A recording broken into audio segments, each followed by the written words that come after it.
14. Espero que no sorprenda a nadie.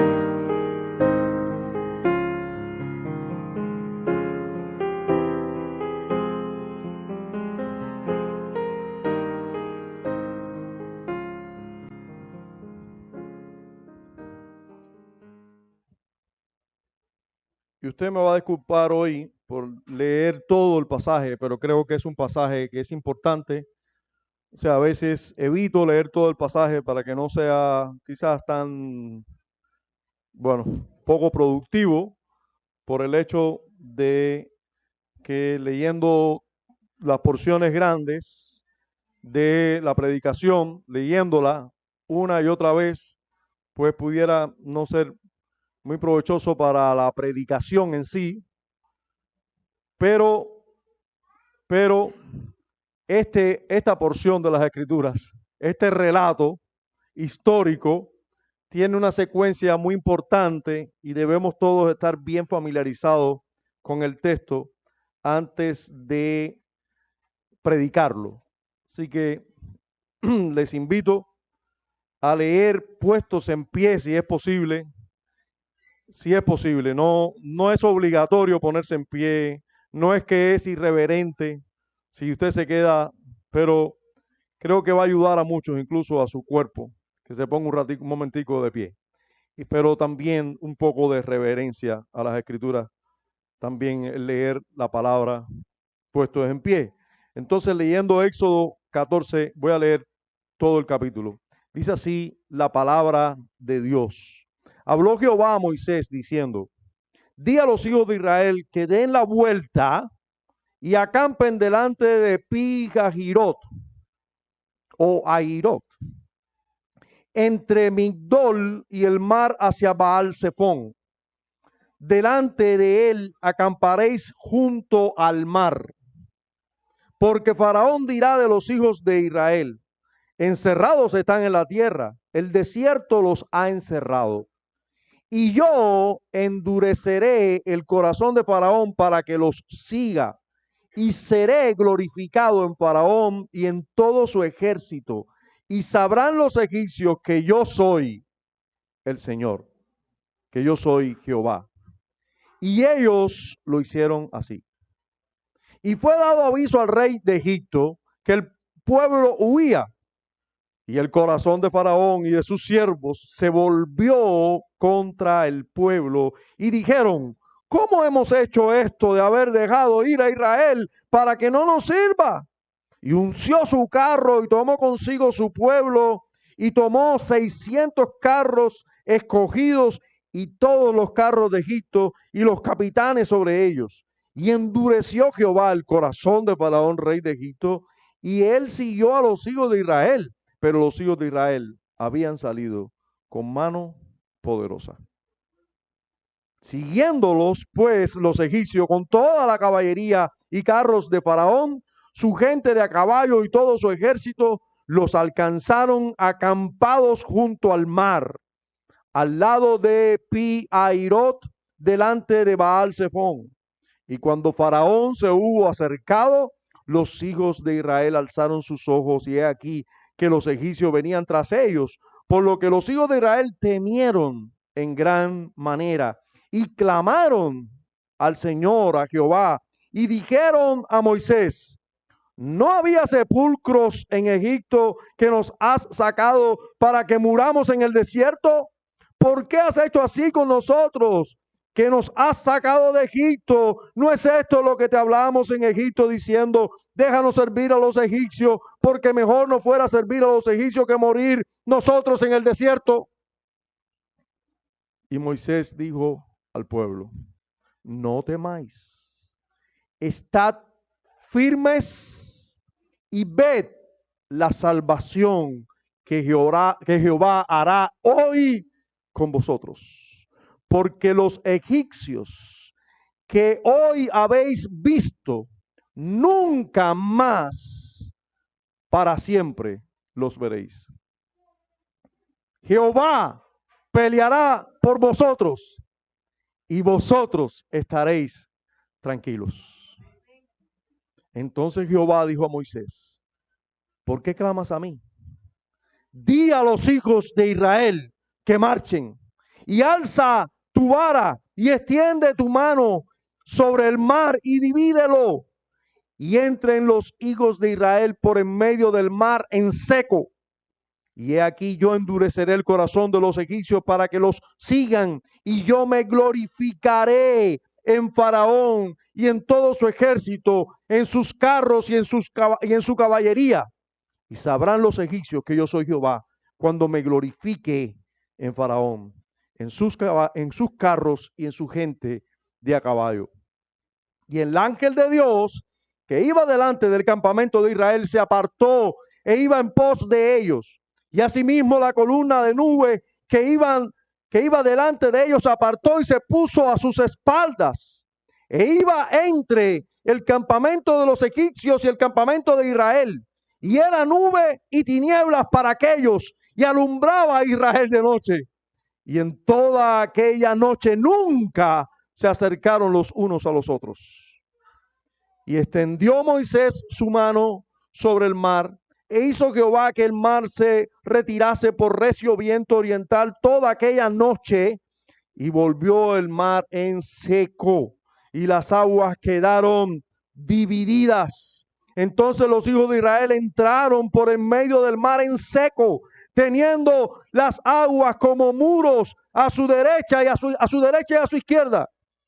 Y siguiéndolo los egipcios, entraron tras ellos hasta la mitad del mar, toda la caballería de Faraón, sus carros y su gente de a caballo. Aconteció a la vigilia de la mañana que Jehová miró el campamento de los egipcios desde la columna de fuego y nube, y trastornó el campamento de los egipcios, y quitó las ruedas de sus carros, y los trastornó gravemente. Entonces los egipcios dijeron: huyamos de delante de Israel, porque Jehová pelea por ellos contra los egipcios. Y Jehová dijo a Moisés: extiende tu mano sobre el mar, para que las aguas vuelvan sobre los egipcios, sobre sus carros y sobre su caballería.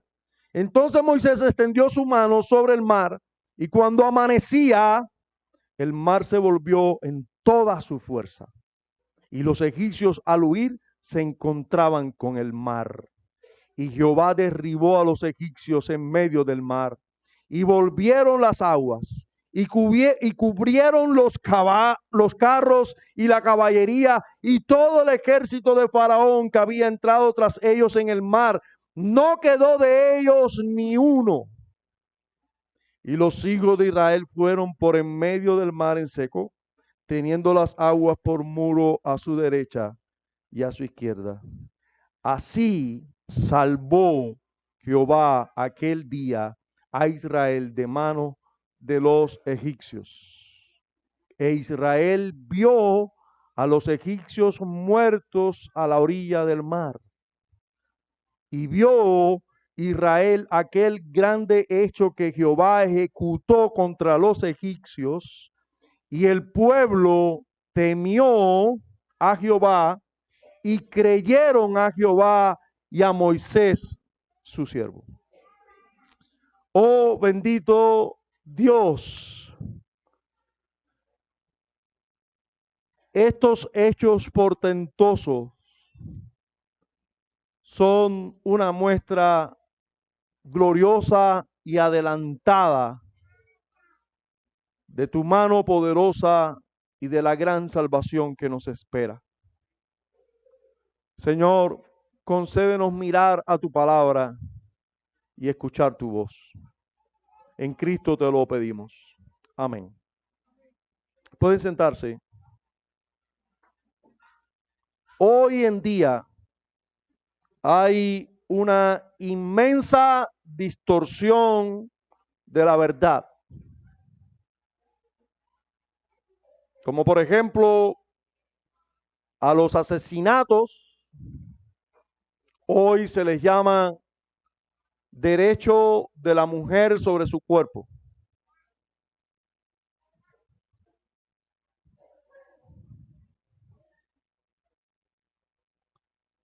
Como por ejemplo, algunas personas se les llaman Ese ejemplo no lo voy a poner. Hay mucha distorsión de la verdad. Algunas personas que son homosexuales se les llama simplemente que tienen una diferencia de distinción de género, de preferencia de género. Pero la escritura dice que ni los homosexuales ni los que se juntan con varón verán el reino de Dios. Hay mucha distorsión de la verdad. A la desobediencia a Dios, a la hora de llenar la tierra, se le llama planificación familiar.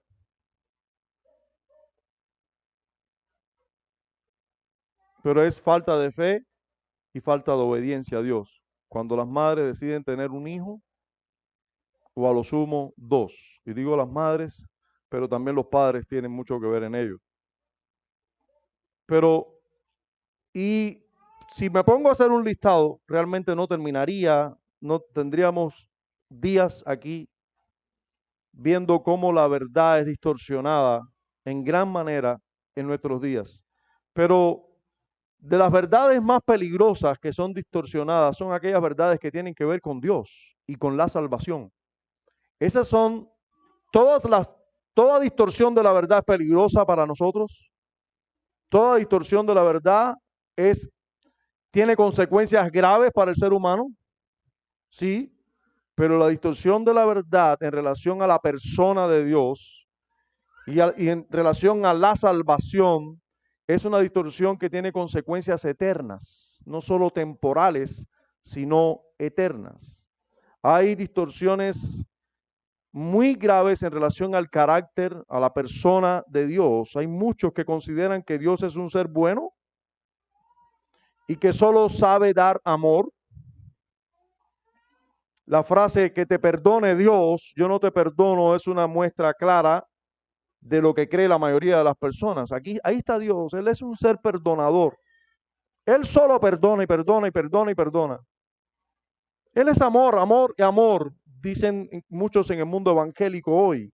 Lo consideran como un ser poderoso que hace el bien a todos y que ideas como la del infierno, la ira sobre los seres humanos solo están en algunos fanáticos religiosos. Son algunos fanáticos religiosos que siempre están hablando del infierno y que si Dios se aira contra aquello, qué absurdo, cuando Dios ama a todo el mundo y Dios, eso desgraciadamente creen muchas personas.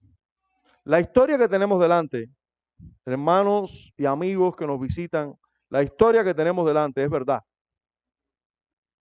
La historia que tenemos delante es medular para entender la salvación gloriosa que Dios obró en su pueblo, ¿verdad? En la antigüedad, pero además esta nos está señalando algo muy importante. En mucha medida, la salvación que Dios está obrando y obrará con todo su pueblo en la actualidad tiene mucho que ver con esta salvación que se nos muestra aquí. Sin embargo, la historia en la que Dios es glorificado no solo nos muestra la liberación del pueblo de Israel, sino también la glorificación en Faraón.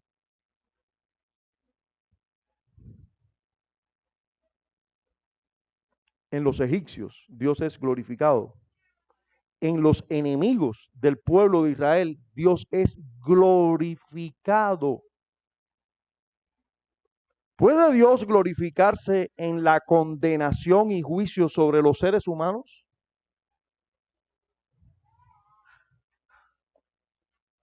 ¿Puede traer gloria a Dios el que seres humanos de carne y hueso sean martirizados, masacrados, ahogados, cubiertos por un mar embravecido, ahogados y sepultados en el mar? ¿Puede eso dar gloria a Dios? Bueno, vamos a ver nuestra historia, nuestro relato bíblico, que es la verdad, y veamos juntos bajo el título Dios es glorificado, este interesantísimo y muy revelador relato de Éxodo 14.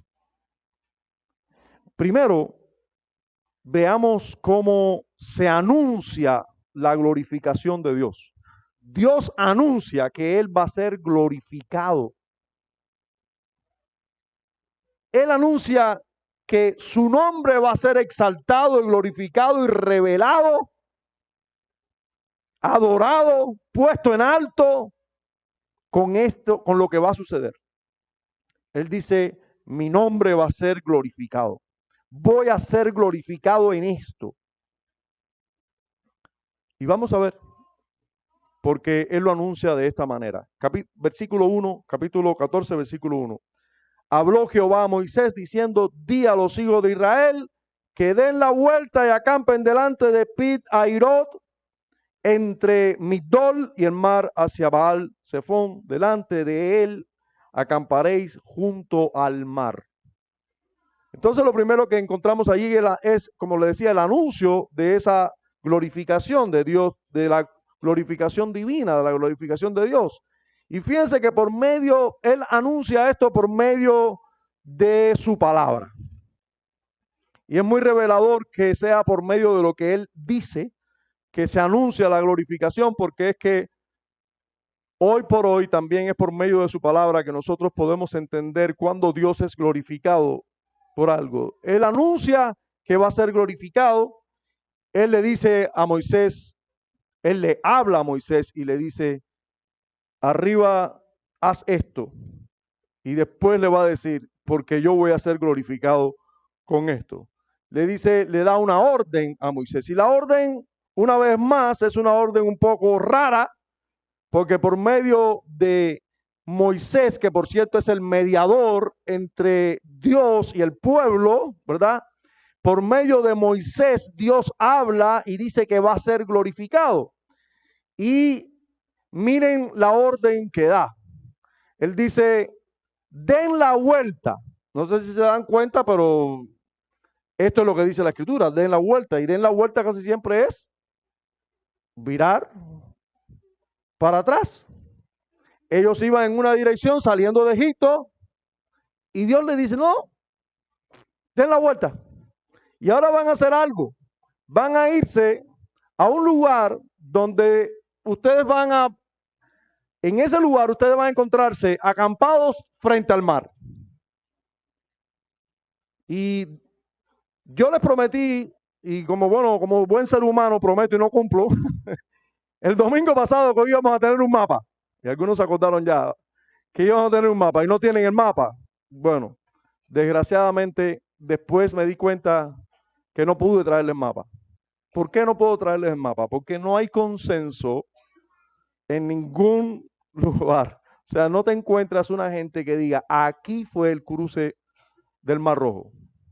Esos lugares que sí en la época bíblica se conocían bien, y Moisés sabía muy bien hacia dónde se tenía que dirigir con el pueblo, y el pueblo sabía a dónde se tenía que dirigir, una vez que Moisés se lo dijo, pero esos lugares no tienen una referencia de los lugares de hoy.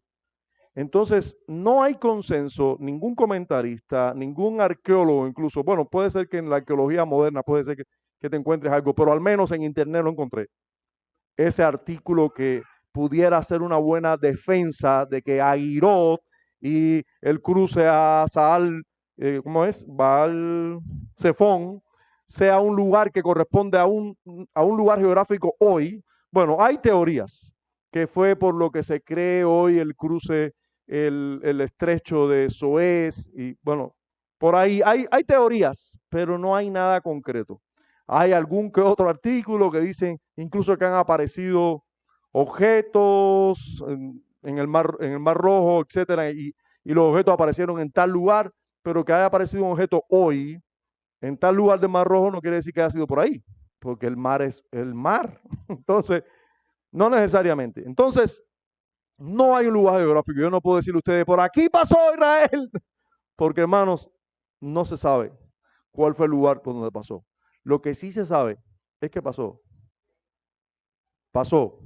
por el Mar Rojo. Al mar los llevó a encontrarse con el mar que no podían pasar porque era un mar lo que había delante. Y detrás, Egipto y las tropas de Egipto. La impresión que le dio a Faraón es que ellos estaban perdidos. Esta gente está dando vueltas, ni saben para dónde van. Y de hecho, esa fue la intención de Dios, que ellos pensaran eso. Porque le dijo, den la vuelta y ahora vayan hacia el mar. En vez de cruzar por el lugar más corto, les llevó por un lugar más largo, nuevamente. Y ahora, no solo un lugar más largo, tenían un obstáculo tan grande como el mar delante. Ellos podían haber salido y no encontrarse con el mar. Eso no tenían por qué encontrarse con el mar. Si usted se ubica en un mapa, y para esto se hubiera sido útil, se encuentra con el mapa, usted ve que Egipto está aquí arriba, el Mar Rojo está para acá abajo, y usted dice, ¿y para qué hay que venir para acá abajo? Bueno, había que coger por ese camino porque Dios les mandó por ese camino para provocar en Faraón ese celo que él dijo, y estos bobos que están dando vuelta, ¿por qué los dejamos ir? Vayamos otra vez en busca de ellos. Ese es el objetivo de Dios, se lo dice aquí, pero es bueno que veamos cómo es anunciado. Fíjense cómo en la glorificación de Dios su pueblo está involucrado. Su pueblo está involucrado. En el verso 2, él manda al pueblo a hacer algo para él ser glorificado. Pero luego vemos la mente y planes de Faraón, cómo se revelan aquí. ¿Cómo se revelan los planes y la mente perversa de Faraón? Y es muy importante que nosotros veamos esto, porque como nos llama la atención ese texto que dice, y Dios endureció el corazón de Faraón. Pero, ¿cuál es el corazón que Dios endurece? El corazón perverso, endurecido, cuando Dios le habla y lo expone a cualquier prueba, lo que pasa es que se endurece más. O sea, no se crean que es un corazón bueno, blando, que Dios hace así y lo transforma en un corazón duro. No, es un corazón duro el que cuando Dios lo somete a prueba se pone más duro. Eso es endurecer el corazón de parte de Dios. Eso es lo que vemos en todas las escrituras. Por eso usted encuentra siempre en relación a Faraón que se nos muestra su dureza de corazón, que él endureció el corazón y luego que Dios endurece su corazón. Porque es el mismo corazón endurecido ante la prueba de Dios el que se endurece cada vez más. Y eso es lo que encontramos en el versículo 3 de nuestro relato. Dice, porque Faraón dirá, o sea, Dios sabe lo que Faraón va a decir. Faraón dirá de los hijos de Israel, encerrados están en la tierra, el desierto los ha encerrado. O sea, se volvieron loquitos estos y empezaron a dar vueltas. Están encerrados ahí. Eso es lo que él sabía que iba a decir Faraón y vamos a ver después que así mismo sucedió. Pero ahora en el versículo 4 tenemos los planes divinos mostrados, revelados. En el verso 4 se muestra cuál es el plan de Dios. Y note conmigo con minuciosidad cuáles son los planes de Dios, porque a algunos les va a molestar, a algunos aquí presentes, les va a caer gordo los planes de Dios. Algunos aquí presentes van a comenzar a odiar a Dios. No, ya usted lo odia, pero usted va a tener más argumentos para odiarlo. Usted ahora va a tener razones para odiarlo. Va a encontrar razones. No hay ninguna razón para odiar a Dios, pero en usted va a encontrarse razones para odiar a Dios. Usted se los va a encontrar. Porque miren los planes de Dios. Y yo endureceré el corazón de Faraón para que los siga. Y no se queda la cosa ahí. Y dice, y seré glorificado en Faraón y en todo su ejército. Y sabrán los egipcios que yo soy Jehová. Y ellos lo hicieron así. O sea, el pueblo lo hizo así como Dios mandó. Pero aquí, donde está la revelación de Dios, está el meollo de todo este pasaje. Aquí está la clave de todo este pasaje. Sí, Dios está revelando por qué hizo que su pueblo tomara diera marcha atrás, diera la vuelta y se posicionara entre el mar y el desierto para que viniera Faraón a su encuentro. Pero ¿qué hace Dios después con Faraón y su ejército? Los encierra en el mar Rojo y luego los ahoga. ¿Sí o no? ¿Sí o no? Y a eso Dios le llama, me glorificaré. Dios es glorificado en matar personas. Sí. Dios es glorificado matando a los impíos. Dios es glorificado matando a aquellos que no se arrepienten ni creen. Dios es glorificado matando a aquellos que son enemigos del pueblo de Él. Dios es glorificado en el infierno, ajusticiando allí por la eternidad a todos los impenitentes que se gozaron en pecar y que una y otra vez vivieron como si no hubiera Dios en este mundo. Vivieron para sí mismos, ofendiéndolo cada segundo de sus vidas, viviendo para su propia gloria y no para la gloria de aquel para el cual debían vivir. Dios es glorificado ahogando a un ejército de seres humanos. Sí, Dios es glorificado. Ninguno de esos seres humanos son buenos seres humanos. Ninguno. Nosotros debemos saber que trae tanta gloria a Dios el cielo como el infierno. Nosotros debemos saber que trae tanta y que habla de la persona de Dios, tanto su amor y misericordia como su justicia. Y nosotros estamos delante ahora de una revelación de la justicia divina. Y él dice, esto trae gloria a mi nombre, porque mi justicia va a ser altamente mostrada hoy. Los planes de Dios son revelados claramente aquí. Él será glorificado en Faraón. Nos sigue diciendo el texto a partir de ahora el desarrollo de la glorificación divina. Hasta aquí vimos su anuncio, pero ahora comienza el desarrollo de cómo será Dios glorificado en Faraón. Y lo primero que vemos es una acción providencial. Dice el versículo 5, y fue dado aviso al rey de Egipto. ¿Por quién le llegó el aviso? ¿Quién vino con el chisme? No importa. ¿Quién hizo que llegara el chisme? Dios. Vino un aviso a Faraón diciéndole, oye, mira lo que está haciendo el pueblo de Israel. Están dando vueltas en el desierto, no saben ni para dónde van y ahora están encerrados ahí que tienen el mar rojo delante y no saben ni para dónde van a ir. Llegó el aviso. O sea, Dios que gobierna todo, hizo que llegara el aviso a Faraón. Y luego seguimos leyendo, dice el aviso que el pueblo huía. Y el corazón de Faraón y de sus siervos se volvió contra el pueblo y dijeron, ¿cómo hemos hecho esto de haber dejado ir a Israel para que nos sirva?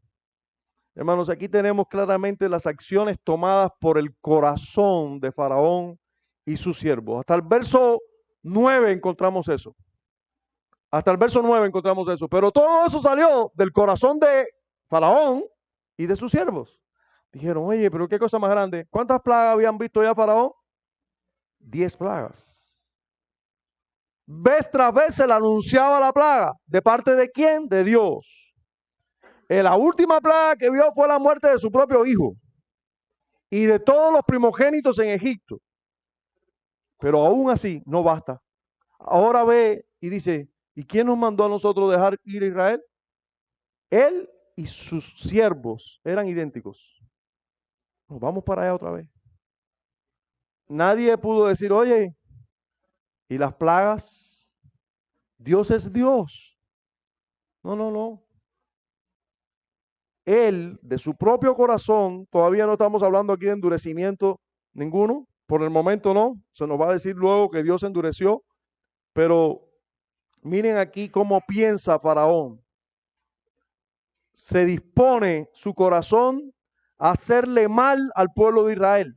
Y dice el verso 6 que lleva a cabo su plan y unció su carro y tomó consigo su pueblo y tomó 600 carros escogidos y todos los carros de Egipto y los capitanes sobre ellos y endureció Jehová el corazón del rey de Egipto y él siguió a los hijos de Israel, pero los hijos de Israel le habían salido con mano poderosa. Pero dice el verso 9, siguiéndolos pues los egipcios con toda la caballería y carros de Faraón, su gente de a caballo y todo su ejército los alcanzaron. Hermanos y amigos, ¿iban a tomarse un café con los israelitas estos egipcios?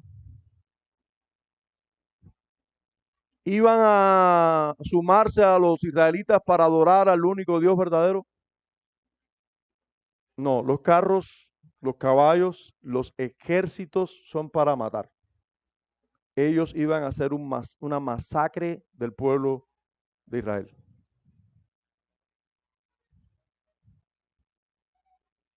Bien, no le quepa la menor idea que todos los que están en el infierno y todos los que van a estar, si pudieran hacer una masacre de todos los cristianos, si tuvieran su poder, hacer una masacre de todos los cristianos y de Dios junto con ellos lo hicieran.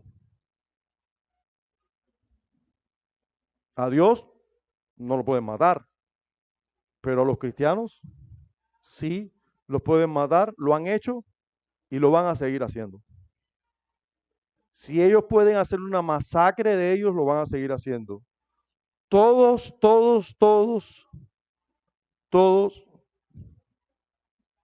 tienen el potencial y el odio para hacer de los creyentes verdaderos una masacre.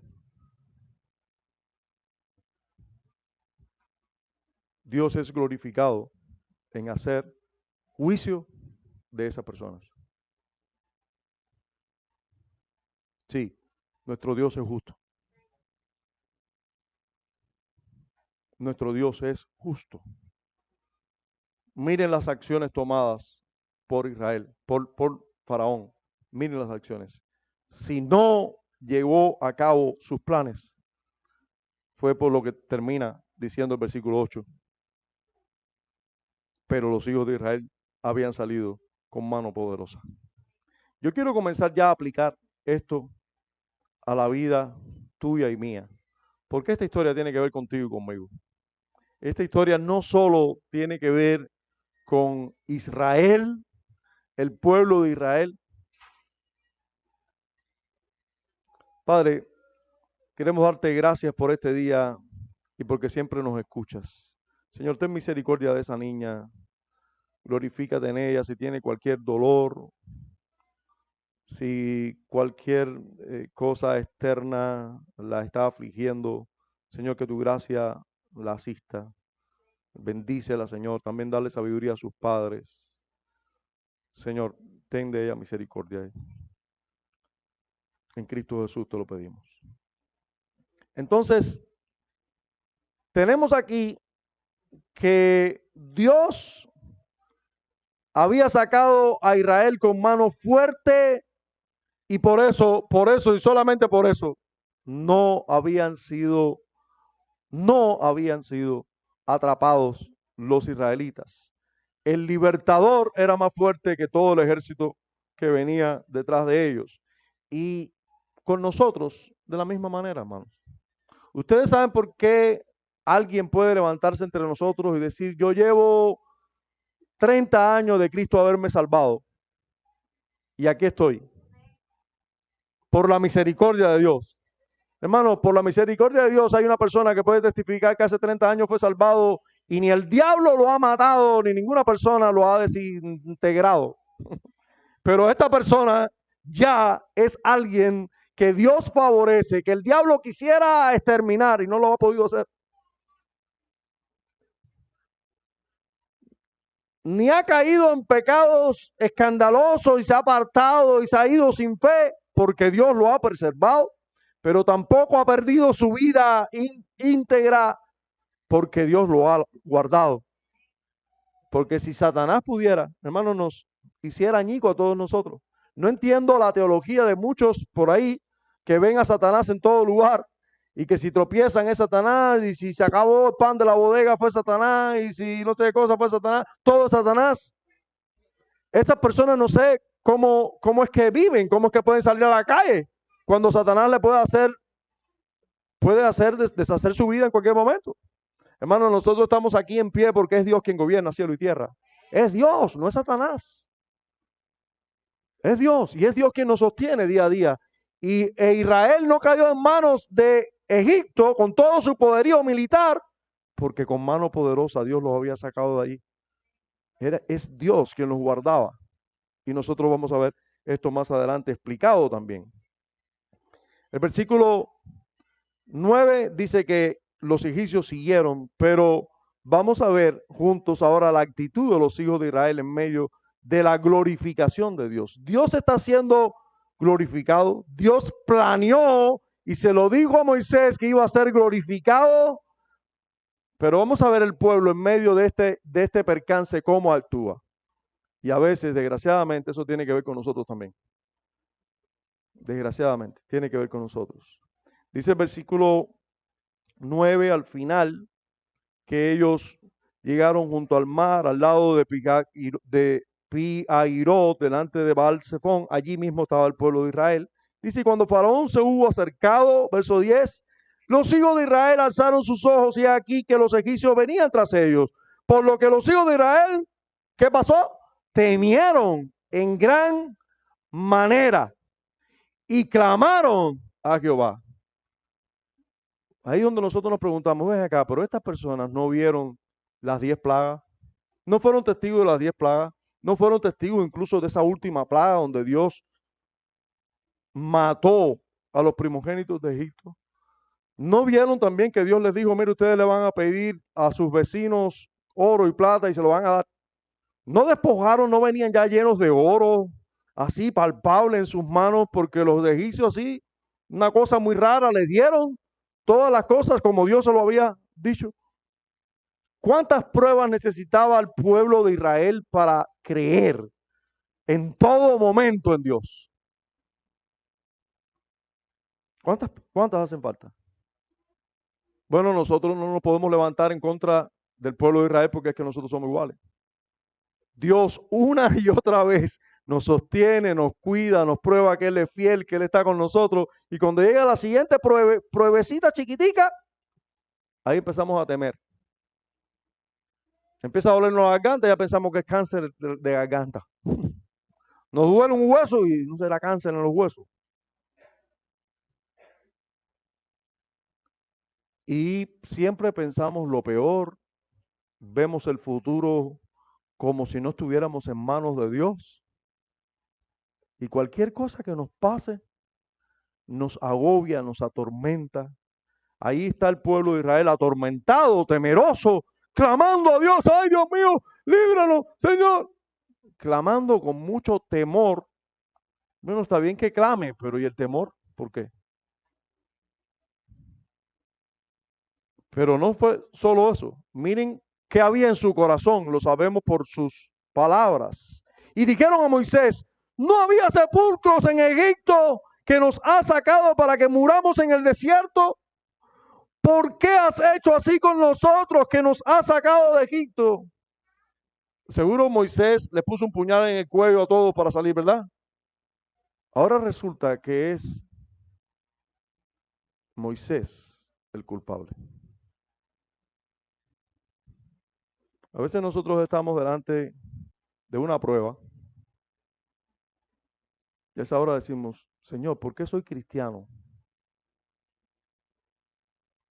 Yo ahora pudiera estar haciendo otra cosa. Qué horrible. Qué horrible que nosotros neguemos a nuestro Señor. Si yo no fuera cristiano hoy estuviera viviendo en otra ciudad y en una casa linda, pero como soy cristiano y necesito una iglesia bíblica, por eso vivo en Colón, en este monte. Si yo no fuera cristiano y no soportara tanto a mi esposo, ya yo hace rato lo hubiera dejado, me hubiera casado con un extranjero. ¿De qué estamos hablando allí? ¿Contra quién nos estamos quejando? Cuando hacemos ese tipo de comentarios o tenemos ese tipo de pensamientos solamente.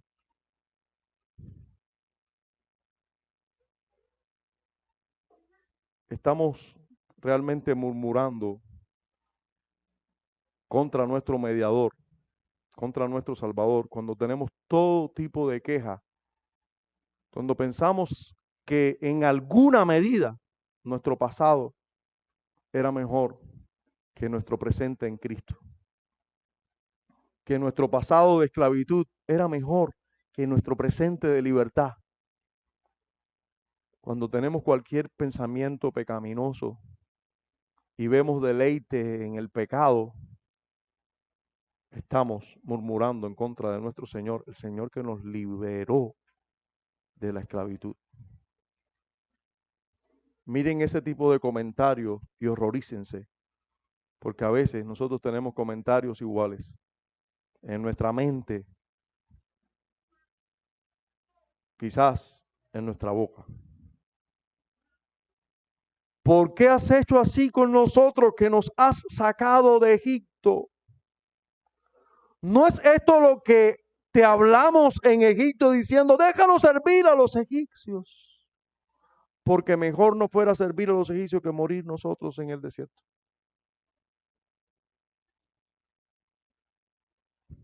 Hermanos, es mejor morir con Cristo, padecer con Cristo. Es mejor tener miserias con Cristo que abundancia de carne en Egipto. Todos debemos estar agradecidos de que no somos millonarios en Egipto, que tengamos cualquier necesidad de pan, pero libres con Cristo. Deberíamos estar muy contentos de eso. Deberíamos estar muy contentos de eso. Que nos libre Dios de actuar de esta manera como aquí está actuando el pueblo de Dios.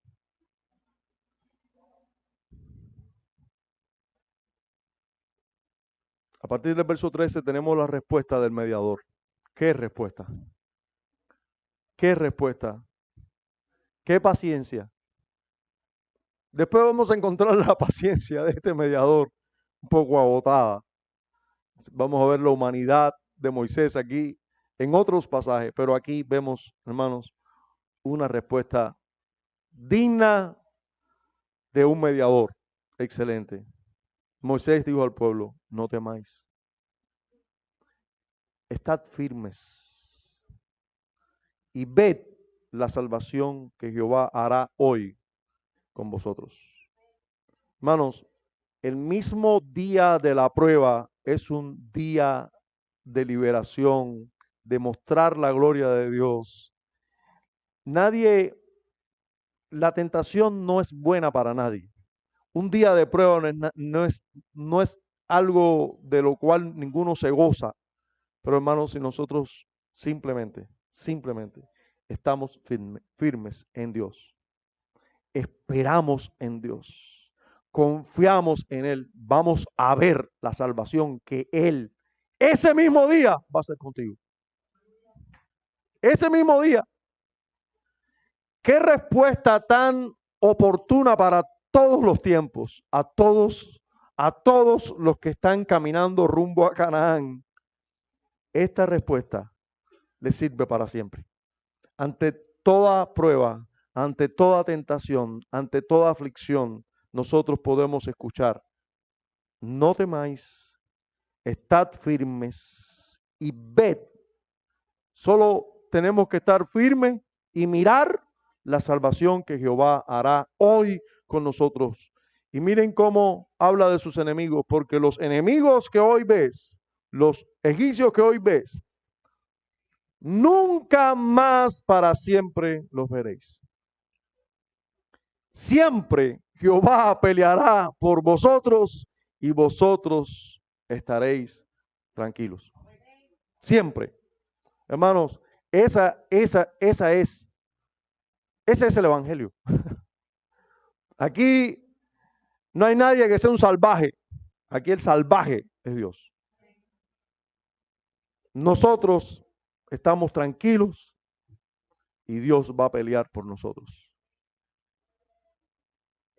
Dios pelea por su pueblo todo el tiempo. Él es el rey que va al frente de nosotros en la batalla y que se glorifica en nuestros enemigos. Vosotros estaréis tranquilos. Esa es la respuesta de nuestro mediador. Jehová peleará por vosotros y vosotros estaréis tranquilos. En el verso 15 encontramos las orientaciones divinas en medio de la glorificación. Está desarrollándose el evento que dará gloria a Dios y Dios da instrucciones precisas al mediador y le dice: entonces Jehová dijo a Moisés, ¿por qué clamas a mí? Di a los hijos de Israel que marchen. Y tú alza tu vara y extiende tu mano sobre el mar y divídelo y entren los hijos de Israel por en medio del mar en seco. Hermanos, estas son orientaciones divinas en medio de la aflicción, en medio de la prueba. Vienen siempre orientaciones divinas. Y vienen siempre en este curso, por medio del mediador, vienen a nosotros. Nosotros no hay orientación para nadie en el mundo que no sea por medio de Cristo. No hay respuesta de verdad salvífica que no sea por medio de Cristo. Moisés, como el mediador, como tipo de Cristo aquí, es quien recibe las órdenes directas de Dios y quien nos da dirección a nosotros. ¿Qué hay que hacer? Es el mediador el que va a hacer ahora por nosotros. Él no tiene que clamar, él simplemente tiene que decirle al pueblo: marche, y tiene que dividir por medio del instrumento que Dios le da el mar en dos. Y el pueblo va a marchar con toda seguridad por ahí. Moisés fue humanamente influenciado por el pueblo y sus quejas, y parece que quería levantar un clamor a Dios. Y Dios dijo: yo te dije que me iba a glorificar. Ya yo te dije que te iba a glorificar. Así que lo que hay que hacer es marchar. Y hermanos, el pueblo marchó. Moisés hizo lo que tenía que hacer y el pueblo marchó. Y esa marcha en pro de un mar que se está abriendo es una marcha con fe. Sí, es una marcha con fe. Los versos 17 y 18 nos hablan del propósito de glorificación. Una vez más es confirmado. La palabra me glorificaré en Faraón es repetida. Dios habla de su propósito en los versos 17 y 18. Nuevamente dice: y he aquí, yo endureceré el corazón de los egipcios para que los sigan. Y yo me glorificaré en Faraón y en todo su ejército, en sus carros y en su caballería, y sabrán los egipcios que yo soy Jehová cuando me glorifique en Faraón, en sus carros y en su gente de a caballo. Dios se glorifica en haciendo justicia. Dios se glorifica matando a nuestros enemigos. Dios es glorificado ajusticiando a aquellos que no se arrepienten y no le sirven. Dios es glorificado en esto. Nuevamente revela su propósito de glorificarse, y en los versos 19 y 20 nos habla del papel del ángel de Jehová en la glorificación. Sí, porque vemos a Dios aquí por todos lados. Dios hablando a Moisés y dando direcciones a Moisés. Moisés un tipo del Señor, pero el ángel del Señor un tipo del Señor también. Y así es nuestra vida. Dios en medio, rodeándonos, en nosotros, alrededor de nosotros, con nosotros, todo el tiempo es Dios. Hermanos, es así. Miren en nuestras historias ahora cómo también el ángel de Jehová, ese mencionado, ese misterioso mencionado en todo el Antiguo Testamento, y donde todo aquel que estudia las Escrituras ha llegado a la conclusión que es Cristo en medio de su pueblo, dice en el verso 19, el ángel de Dios que iba delante del campamento de Israel. ¿Te recuerda cómo siempre se pastoreó? ¿Quién es el pastor y quiénes son las ovejas? ¿Y cómo se pastorea en Oriente? ¿Verdad? No en el Oriente de Cuba, sino en el Oriente Medio. El ángel de Dios que iba delante del campamento, ustedes recuerdan, en una columna de nube, una columna de fuego, en dependencia del horario, ¿verdad? Bueno, ese ángel iba delante, se apartó e iba en pos de ellos. Iba delante y ahora se puso detrás. ¿Por qué? Porque ¿quién venía detrás? El pueblo egipcio, con todos sus carros, con todos sus caballos, venían detrás. Y entonces, ¿qué hizo el ángel? Se quitó de delante del pueblo de Israel y se puso detrás, entre el pueblo egipcio y el pueblo de Israel. Qué lugarcito para ponerse, ¿verdad? Hermanos, ahí está siempre Dios para defendernos. Por eso el enemigo no nos puede tocar. No pudo tocar a Israel, no puede tocar al Israel de hoy. Al Israel de Dios hoy no lo puede tocar. Así está. Nosotros vamos camino a Canaán, por donde Él nos lleve, y Él se va a poner siempre para cuidarnos. Él siempre se va a poner para protegernos.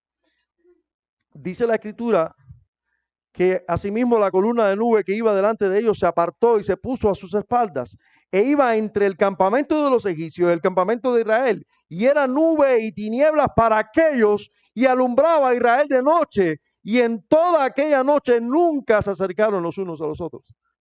Fíjense cómo el mismo Cristo, que es luz para nosotros, es tiniebla para sus enemigos.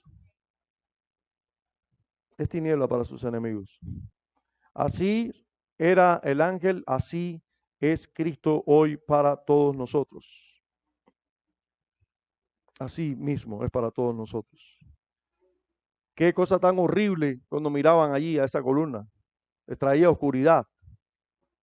Qué cosa más gloriosa cuando el pueblo de Dios mira a la nube, trae luz.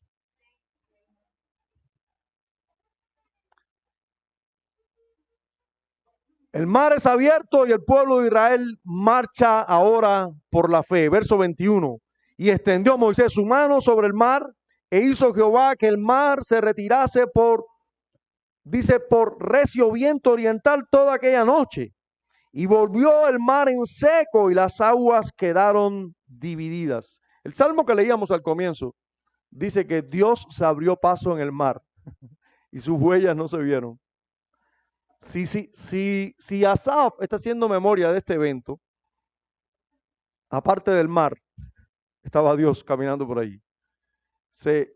Y no se vieron sus huellas, pero él caminó por allí, el mar se abrió. La Escritura nos revela que más que el viento recio, Dios mismo caminó por ahí, el mar se retiró, huyó ante la presencia de Dios. Y eso tiene más que ver con la realidad de que siempre Dios va delante de nosotros.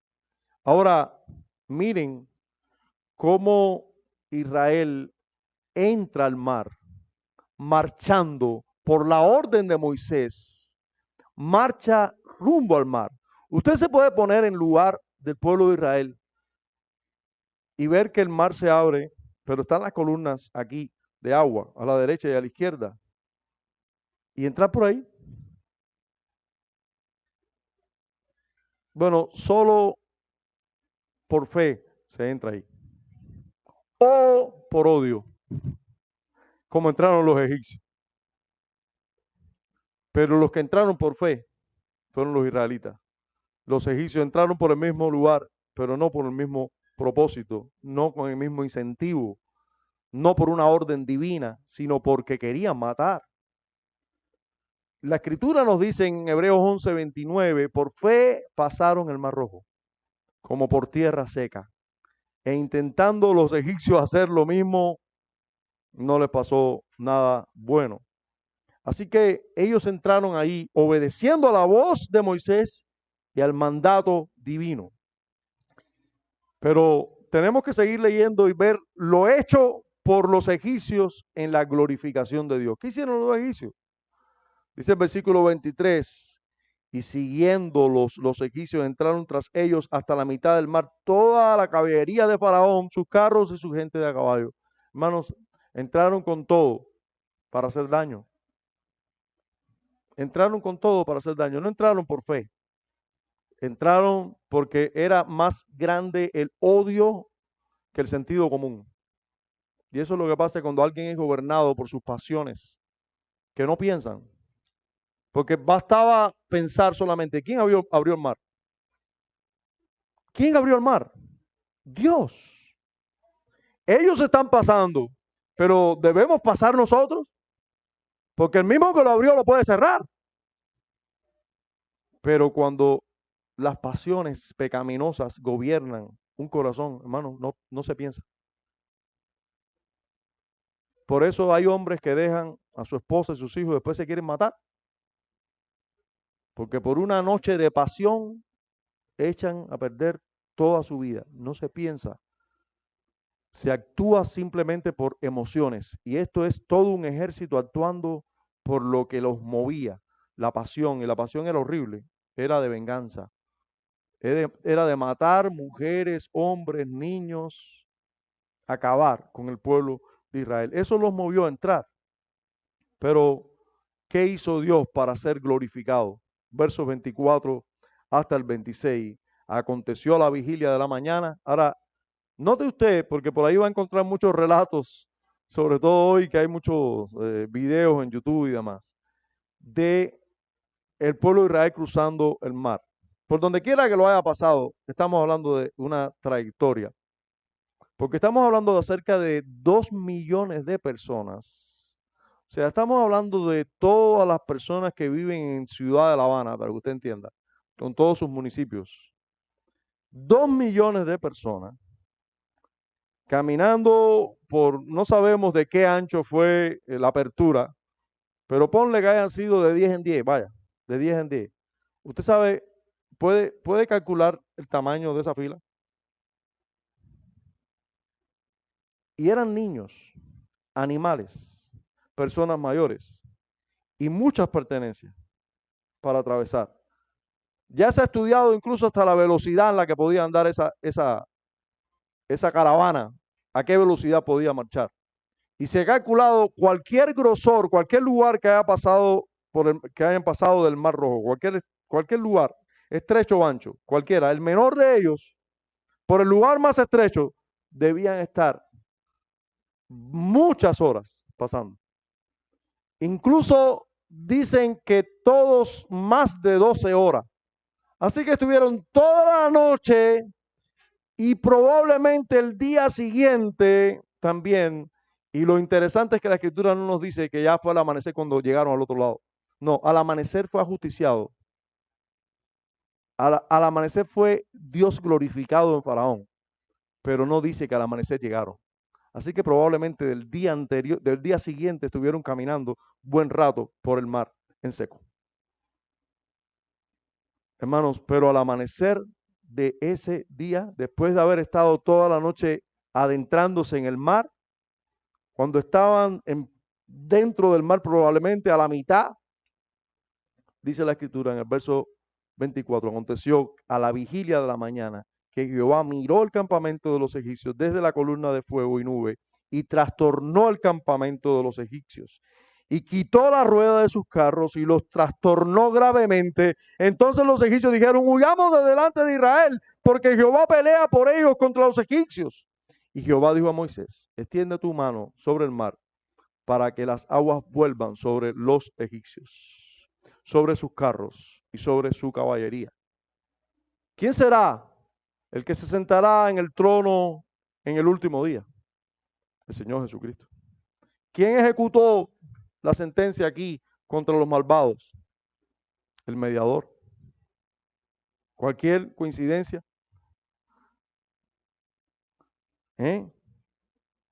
Verso 26. Y Jehová dijo a Moisés, extiende tu mano sobre el mar. Y vamos a ver qué va a pasar. Verso 27, entonces Moisés extendió su mano sobre el mar y cuando amanecía el mar se volvió en toda su fuerza y los egipcios al huir se encontraban con el mar y Jehová derribó a los egipcios en medio del mar y volvieron las aguas y cubrieron los carros y la caballería y todo el ejército de Faraón que había entrado tras ellos en el mar, no quedó de ellos ni uno. Y los hijos de Israel fueron por en medio del mar en seco, teniendo las aguas por muro a su derecha y a su izquierda. ¿Se dan cuenta que todavía al amanecer no habían llegado? Siguieron caminando rumbo al otro lado. Siguieron en seco caminando.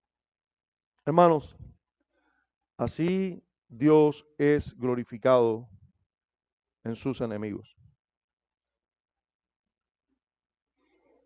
Así. Lo último que tenemos que ver aquí es que lo que lograron los israelitas en esa glorificación. Porque dice el versículo 29 que los hijos de Israel fueron en medio del mar en seco, teniendo las aguas por muro a su derecha y a su izquierda, siguieron su camino, gracias a que Dios fue glorificado en sus enemigos. Ellos pudieron seguir su camino. Y lo último que nos habla este relato son los resultados añadidos a la glorificación divina. Dios es glorificado en sus enemigos. ¿Y cuáles son los resultados? ¿Cuáles son los resultados de la glorificación de Dios en sus enemigos? ¿Cuáles son los resultados de la glorificación de Dios cuando mata a seres humanos? ¿Cuál es el resultado de la glorificación de Dios en hacer justicia de aquellos que son impenitentes, impíos? ¿Cuál es el resultado? Bueno, el resultado lo tenemos en los versículos 30 y 31. Dice, así salvó Jehová aquel día a Israel de mano de los egipcios. E Israel vio a los egipcios muertos a la orilla del mar. Vio a sus enemigos muertos. Algunos dicen, nosotros cuando estemos en el cielo ya no vamos a ver a nuestros parientes, a nuestros seres queridos que están en el infierno atormentados, porque de lo contrario sería muy angustioso para nosotros. Ver allí, imagínense, aquel primo, el vecino, sufriendo en el infierno, eso sería horrible. Dios permitió que Israel viera a sus enemigos muertos a la orilla del mar. Hermanos, no creo que esto está puesto aquí por casualidad. Yo creo que aquí estamos viendo solo un anuncio del juicio que Dios hará con todos sus enemigos en el día postrero. Y yo veo realmente mucha similitud en todo sentido y hacemos bien si lo vemos todos. Porque así mismo será en el día del juicio final. Por medio del mediador, Dios se glorificará tanto en salvar como en condenar. La glorificación sobre Faraón fue la salvación sobre Israel. En cierta manera, nosotros en el día del juicio vamos a ser librados no solo de nuestros pecados, sino del mundo en todo su esplendor. En el libro de Apocalipsis se hace referencia una y otra vez a no solo la serpiente antigua, no solo a Satanás, sino también al mundo, al falso testigo, a la bestia, a la gran Babilonia. Hermanos, todos esos son enemigos reales del pueblo de Dios y en cierta manera, hermanos, si este mundo y todos los impíos pudieran hacernos añicos, nos haría añicos. Nosotros vamos a ser librados también de ser consumidos por la ira de los impíos. ¿Sí? En cierta manera vamos a ser librados de eso también. En el día final. Los resultados son salvación para Israel, pero además de esto, miren conmigo el verso 31. Y vio Israel aquel grande hecho que Jehová ejecutó contra los egipcios. Y el pueblo, ¿qué hizo? Asimismo. Y el pueblo en primer lugar temió a Jehová, que es algo muy importante. Temió a Jehová y creyeron a Jehová y a Moisés, su siervo. Hermanos, el temor a Dios y la fe en Dios deben ir siempre tomados de la mano. Aquel que no teme a Dios no sabe quién es Dios. Por eso comenzaba diciéndoles que se ha distorsionado mucho la verdad de quién es Dios. Puedes notar conmigo la manera en que Dios es glorificado. Puedes entender que Dios no es un romántico pacifista y que no siempre es amor, amor, amor, amor. ¿Te das cuenta de eso? Puedes darte cuenta que solo hay dos tipos de personas en el mundo. Niños que están aquí, amigos que están aquí. Observen esto. Hay solo dos tipos de personas en el mundo y que se pueden agrupar en solo dos grupos, no más. Los amigos de Dios y sus enemigos. Los que son salvados por Dios y los que recibirán su ira. Aquellos en los que Él se glorificará salvándolos y aquellos en los que Él se glorificará también condenándolos justamente. Ahora, como diría un buen cubano, la pregunta del millón sería, ¿en qué grupo tú estás?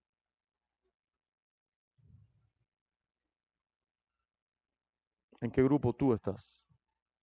Por favor, no es el momento en que tú pienses, fulanito está embarcado porque piensa que está en este grupo y está en el otro. No, mi hermano o amigo, no te dediques a mirar la paja de tu vecino. Ahora es momento de tú mirarte a ti mismo, de yo mirarme a mí mismo y de preguntarnos seriamente en qué grupo estás. Porque o eres salvado, o eres glorificado, o Dios es glorificado salvándote, o es glorificado condenándote.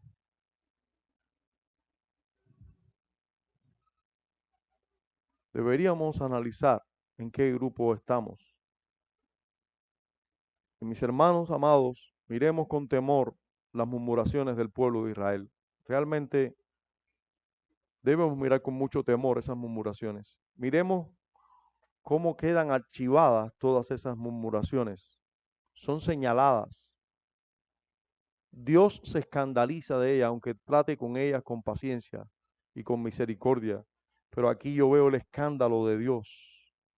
Cómo este pueblo, habiendo sido salvado, está murmurando de esa manera. Dios nos libre de murmurar. Dios nos libre de murmurar. Aquellos que hemos sido salvados a la, mirando cómo pudiéramos ser tratados por Dios. Sin embargo, somos tratados con misericordia. ¿Cómo no vamos nosotros a vivir dándole a Él gloria, gracias, viviendo en consecuencia, viviendo cada día para su gloria, viviendo cada día para Él? A ver si no era lógico que un israelita dijera, Señor, tú eres nuestro Salvador. Si a ti te place que muramos aquí, si a ti te da gloria que muramos aquí en medio del mar, fuera de Egipto, pues para ti morimos. Mis hermanos amados, miremos la mano del Señor siempre, siempre queriéndonos hacer bien.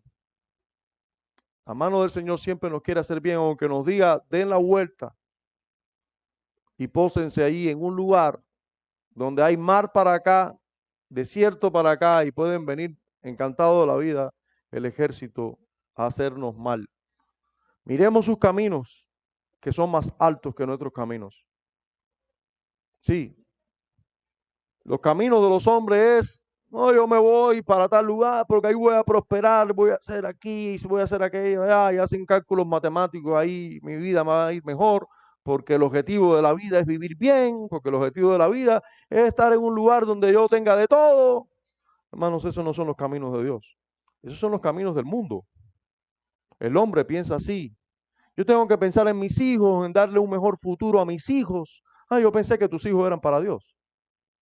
Y tú estás pensando en darle un mejor futuro y piensas que el mejor futuro de tus hijos es dándole más comida y más oportunidad, que él sea un hombre de negocio, una mujer de negocio mañana y sea próspera o próspero.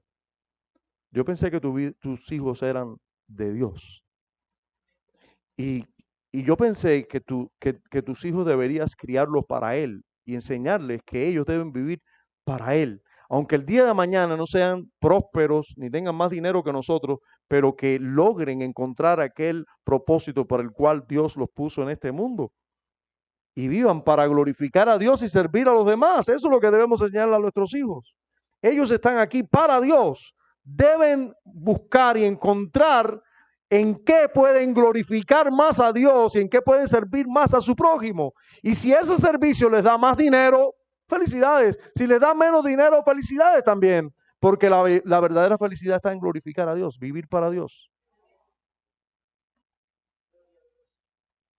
Nuestros caminos no son sus caminos. Él puede llevarnos a caminos donde nos encontremos con problemas, con dificultades, con pruebas, pero esas le dan gloria a Él. Esas glorifican su nombre. Si tú estás camino a Canaán, hermano, si tú eres un creyente, no si tú eres un pastor, porque no, pastor, eso es contigo, tú te tienes que consagrar a Dios ya para donde Dios te mande. No, ¿quién dice que eso es solo para los pastores? Eso es para todos los que vamos rumbo a Canaán. Nuestras vidas están en manos de Dios. Él nos lleva de la mano. Él ha de guiarnos. Él ha de llevarnos. Y Él sabe por dónde llevarnos. Los caminos de Él deben ser más importantes que nosotros. Él es más importante que nosotros. Miremos que todos los beneficios que recibe el pueblo de Israel, todos son en base a la promesa. Este es el pueblo del pacto, por eso Dios lo salva. Este es el pueblo de la promesa, por eso Dios está con él y le hace todo bien. En base a aquel que iban a ser benditas todas las naciones de la tierra, es que este pueblo está siendo aquí bendecido y protegido por Dios. En base al Cordero Pascual que los libra de la ira y en los cuales ellos creen, esperan, es que ellos están siendo salvados por Dios y los enemigos están siendo glorificados Dios por medio de su justicia. En base a lo prometido a Él en el pacto de gracia es que nosotros recibimos todo bien.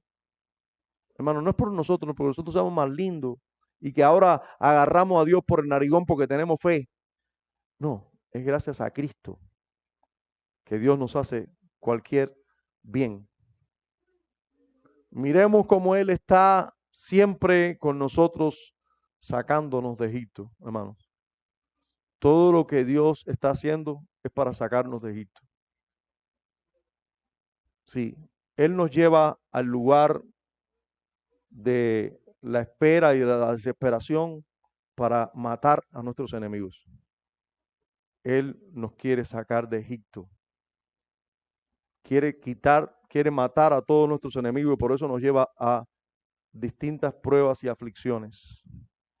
Él está con nosotros en medio de nosotros y por medio de la nube y columna de fuego está en medio de nosotros siendo nuestro mediador todo el tiempo. No nos debe importar, hermanos, nada más que eso. No debemos valorar ninguna cosa por encima de eso. Si Él está con nosotros, ¿quién contra nosotros? ¿Qué situación puede afligirnos? ¿Qué situación? Como decía el apóstol Pablo, peligro, espada, persecución. Que Cristo me ame, eso es suficiente. ¿Qué me podrá separar de su amor? Eso es lo que más nos debe importar. Gracias, bendito Dios y Padre nuestro, por mostrarnos esta gloriosa verdad de tu persona. Concédenos temerte así como el pueblo de Israel te temió después de esto. Así como vio el pueblo de Israel que tú eras glorificado en tus enemigos y temió y creyó. Concédenos así temer y creer. En Cristo oramos y damos gracias. Amén.